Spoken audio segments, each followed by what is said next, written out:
Welcome to this lecture class, and you need all your attention to pay to the talk to be able to make some sense of this talk. And before we start the main lecture, I would like to say a prayer to the Kriya Masters. Om Akhanda Mandalakaram Vyaptam Yena Characharam Tatpadam Darsitam Yena Tasmai Sri Gurubhyo Namaha Paramagurubhyo Namaha Paratparagurubhyo Namaha Parameshti Gurubhyo Namaha Atma Gurubhyo Namaha Paramatma Gurubhyo Namaha. Dear divine friends, before I discuss about the main topic, and the topic today is the human physiology and its relationship or relevance with spiritual practice. Whether the constructions of human being is promoting spiritual practice or really it is not promoting. Because the mind fluctuates so much that very often the person doesn't know what to follow, what not to follow. Sometimes he decides to follow something, then it says, oh, he will follow something else. So this vacillating temperament is usual with many people because they can't make up their mind. So let me tell that whether you want or not, you are evolving, constantly going on. This evolution is constantly going on. And when it will stop? When you reach perfection. And what is perfection? Self-realization. You and the Maker are one. The soul is the sole doer. And except the soul or the spirit, nothing else exists in real sense. Everything is relative. So, if it is true, which I agree that it is true, that every part of a human being is tuned in to spiritual practice and to evolution. Evolution is always forward. Means from a lower level to the higher level. So even if you don't want to, you are progressing. Because you have a sense of good and bad and a sense of fairness, a sense of unfairness, a sense of justice and a sense of injustice. It is always there, inbuilt in every person. And it is also scientific. But before that, I should tell what makes a human being. We will say from the materialistic standpoint or the medical standpoint, and also we'll talk about it from the spiritual standpoint. We take Bhagavad-Gita taught by Krishna as the standard of practical spirituality. So, human being, according to medical science, has an anatomy, has a physiology. When diseases occur, it is pathology. And actually, human being, considered from both angles, both spiritual and material, is a bundle of energy. It is just a play of energy. Visual energy, hearing energy, talk energy, thinking energy, then the liver energy, stomach energy, digestive power, genitourinary energy, and hematopoietic locomotor system, respiratory system, cardiovascular system. They're all systems and they're all play of energy. And the totality of it is a human being. But if there is no soul, there is no life. And if there is no life, there is no human being or no being at all.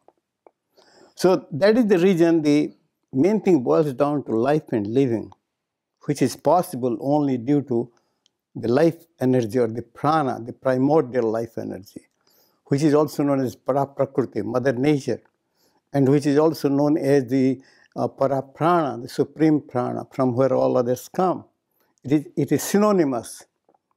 Paraprana, the supreme source prana, and Paraprakriti, Mother Nature or supreme nature, and Brahman, all these synonymous. And they work through the breathing.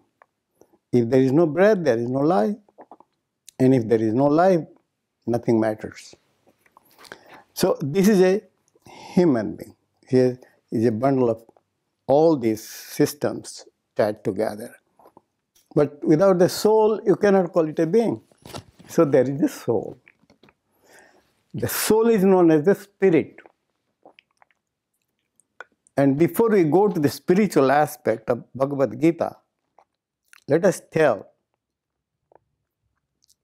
if there is no soul, there is no life, so there is no breath. It is dead. So what matters really is the breathing. So all these systems in a human being is all this brain, nervous system, and all these are tied together as a functional unit, a life unit, is through breathing. If there is no breath, the brain cannot think. However genius that person might have been. The other is, now before we leave this material aspect, the brain, the structure of the brain is such that evolution is built into it. The brain, what dominant part of human brain is the cerebral cortex or the neo brain. And inside it, in the core of that brain, is the old brain called the paleocortex. It is called the limbic system. Now, this limbic system contains the basics of life and living. Fight, flight, survival, all these. And fear, selfishness. All these are coming from the old brain, which is common to animals and human beings. But human beings are superior because they have the neocortex, the new brain, hugely developed. So the physiology says that the old brain proposes, the new brain disposes. So whatever impulse comes from the old brain is really monitored and regulated by the new brain. That is where intellect comes in. So you are as developed as per how much intellect you have, how much intellectual you are. But too much of intellectualism doesn't serve its purpose of further evolution, because beyond intellect is the spirit, where intellect cannot go, where speech cannot go. So perfection means the person has to realize in his own heart that he is the immortal soul, not this body, not this mind. And realizing it, reading will not help. Intellectualizing will not help. Argument will not help. Discussion will not help. It is only through meditation you feel it in your own heart. You cannot know it, you feel it. So once you feel it, you become that. Then all suffering will go. That's the purpose of life, Go beyond all suffering. No pain, no suffering, nothing, only happiness and joy.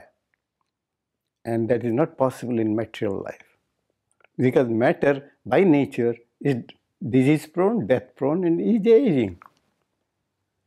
So that is the reason there is no other way to be free from all types of sufferings, physical, mental, intellectual, and so on, until you go beyond the mind. And all these experiences are through the mind.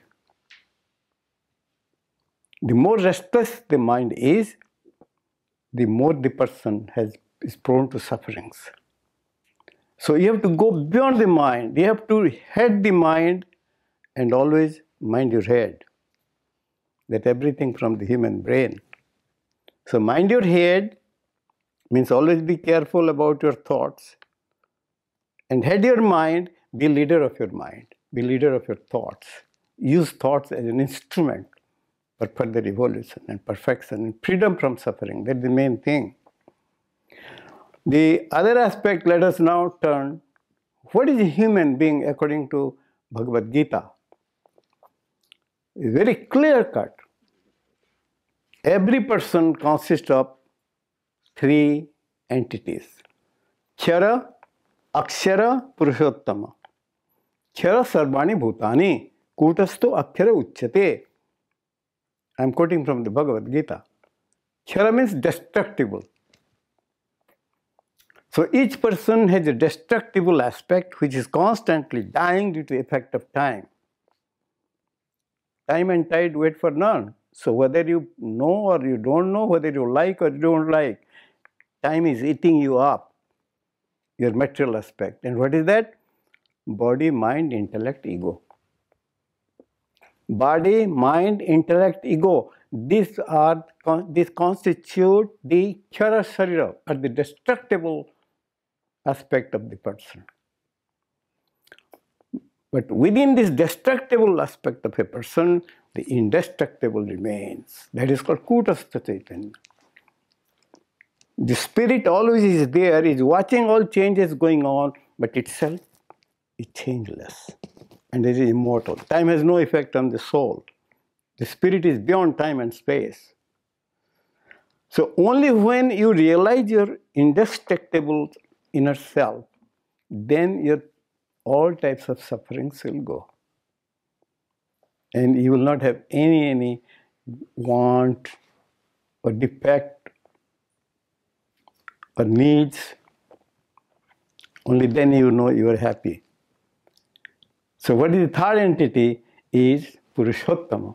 The Supreme Being, the Supreme Spirit pervades this immortal, your inner self, this individual soul, and the destructible material self, body, mind, intellect, and ego. Most people remain in their ego. Why most? All. Because it is the determining faculty that I and me and mine. As long as you are in it, you cannot realize that the soul is blissful.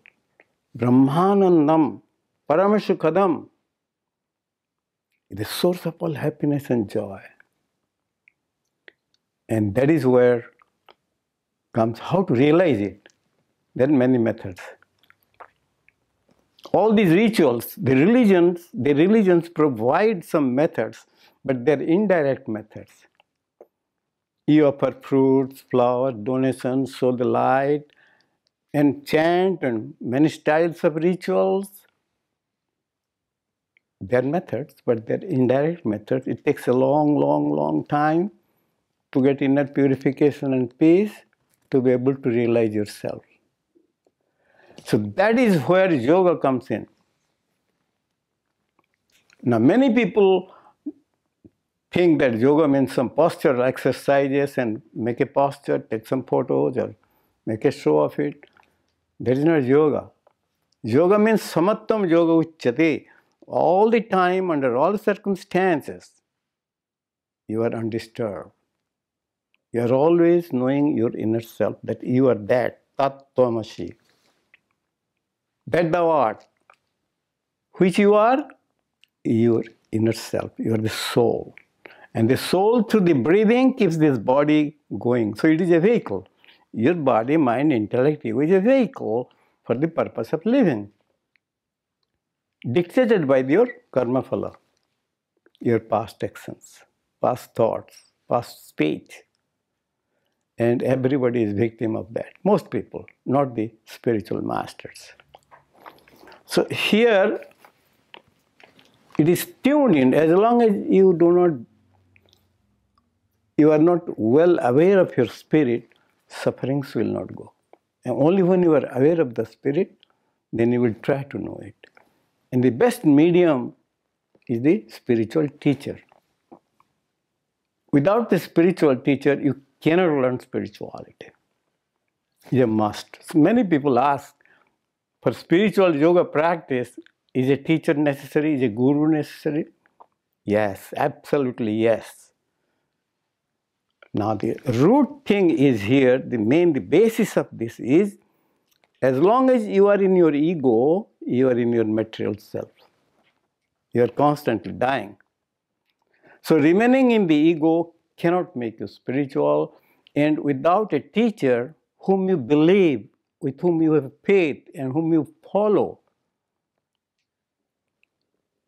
not possible without a teacher.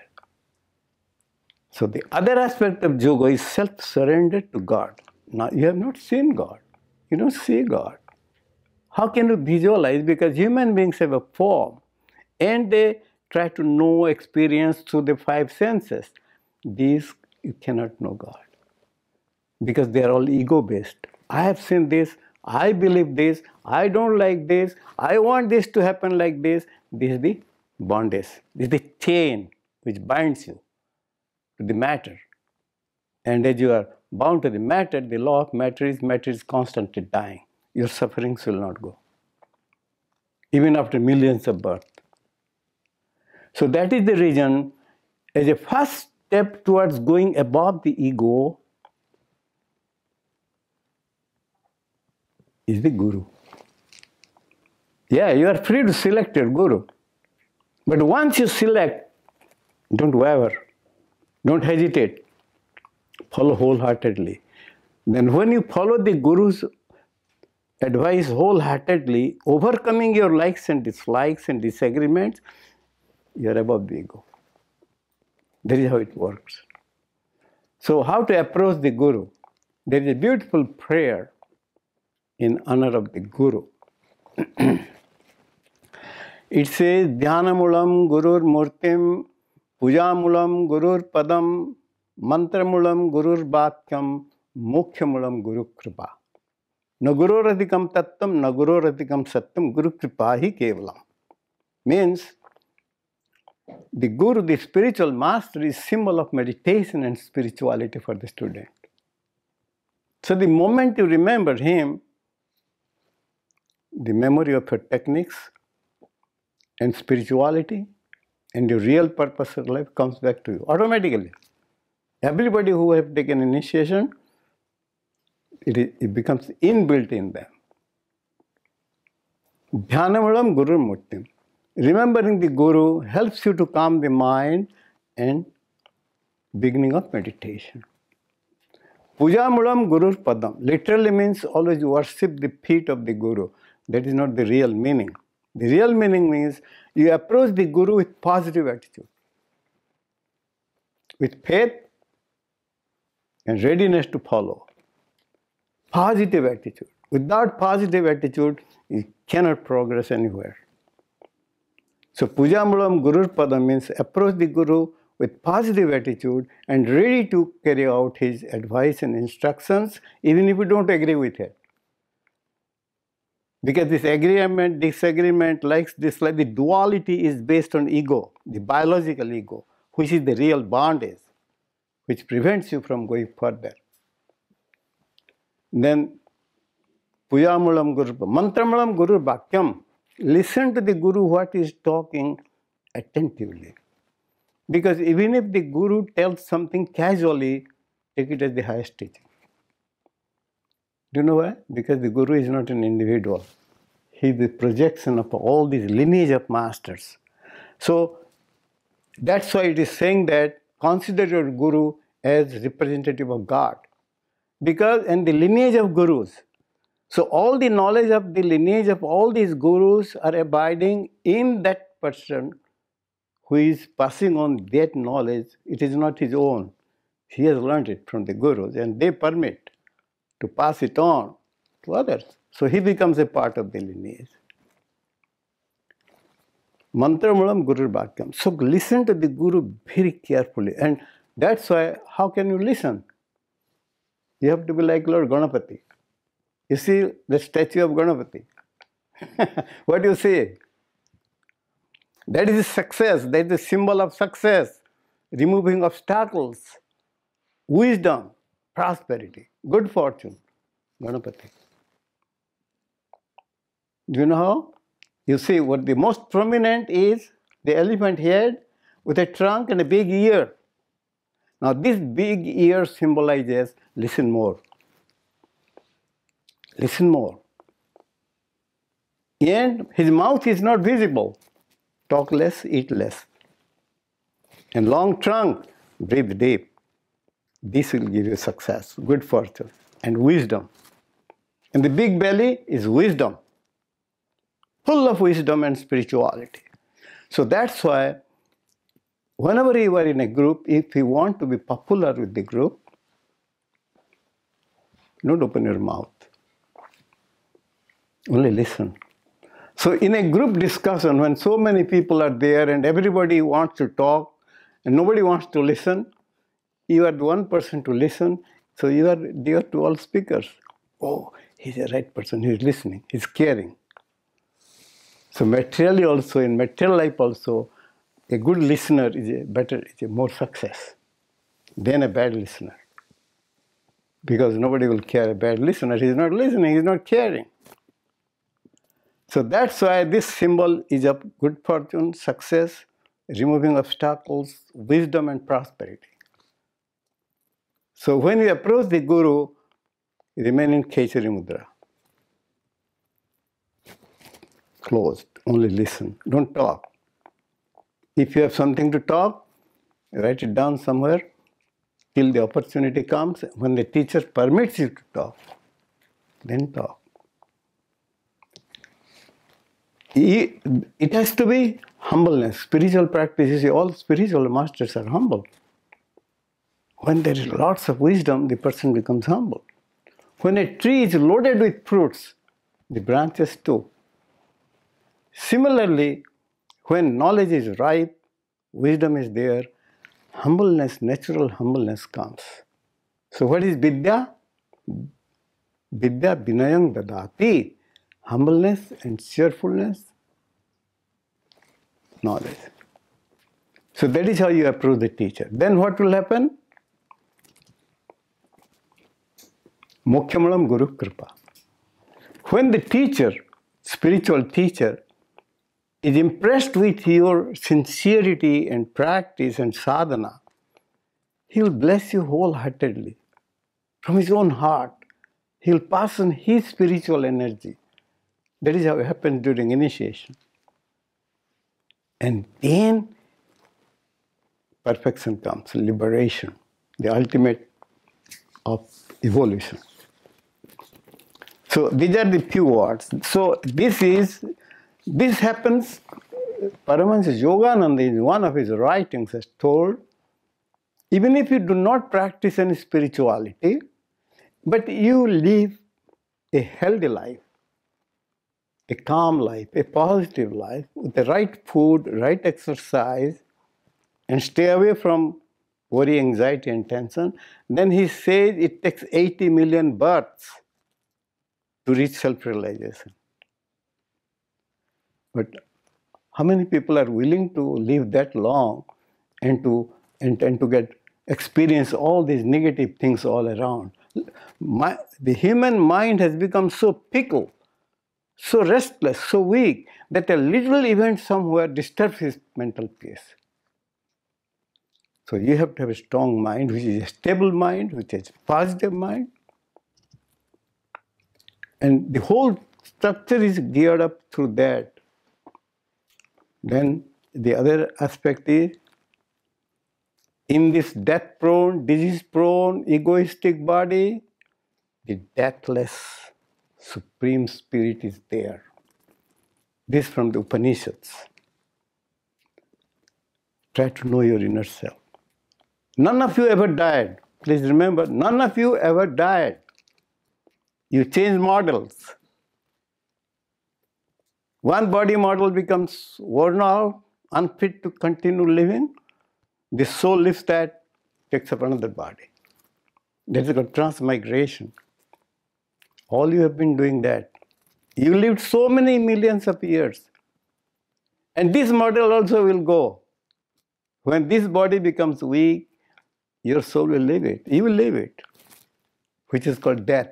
But really for the soul there is no death. So you will never die. Only till you reach perfection, you keep on changing the model, changing the vehicle. This is not my own opinion. I am quoting from the spiritual texts. And I believe it wholeheartedly. And then you will see, you will know what is fearlessness.